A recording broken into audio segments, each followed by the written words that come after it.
Ситуация с эпидемией коронавируса крайне серьезная. Глава государства призвал всех нас к максимальной ответственности.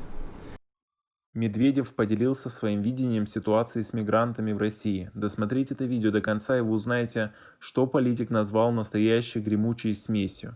Подписывайтесь на наше обновление, чтобы быть в курсе о всех новостях, которыми живет Таджикистан. Сразу скажу, что предлагается усилить уголовную ответственность за нарушение миграционного законодательства.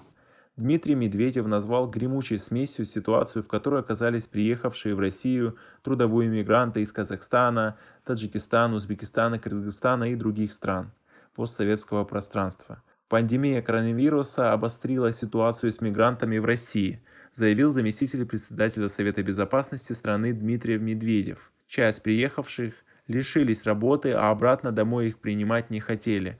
Это такая гремучая смесь. В принципе, ситуация управляемая, но она тревожит, сказал Медведев. Дмитрий Медведев также отметил, что в настоящее время решением проблем мигрантов уделяется особое внимание в МВД и ФСБ. Также занимаются и по линии Совбеза. Зампред подчеркнул, что приезжающие работать в Россию мигранты имеют важное значение для экономики. А вас тоже тревожит ситуация с мигрантами, застрявшими из-за пандемии? Свои ответы пишите нам в комментарии под этим видео. Да, нам нужны рабочие руки.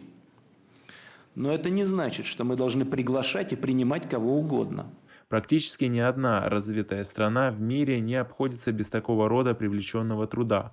Но это должен быть цивилизованный труд. Мигранты должны быть адаптированы, они должны знать русский язык и иметь образовательную подготовку, и они, конечно, не должны ночевать на улице, уточнил Медведев.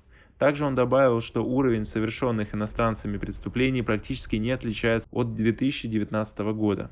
Где-то чуть-чуть больше, где-то чуть-чуть меньше, но всплеска нет. Просто нужно держать ситуацию под контролем, заключил Дмитрий Медведев.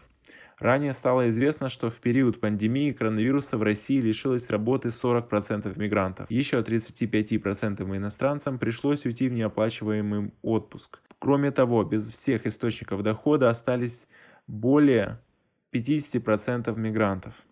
Но Россия пытается решить эту проблему, и в скором времени все должно устаканиться.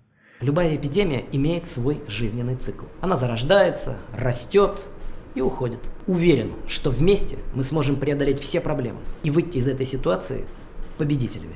На этом у нас все. Оцените наше видео подпиской и лайком. Также пишите в комментарии под этим видео свою личную историю с коронавирусом, если вы проживаете в России, как вы преодолевали проблемы. Очень интересно узнать, пишите в комментарии, пожалуйста. До скорой встречи. Спасибо большое за просмотр.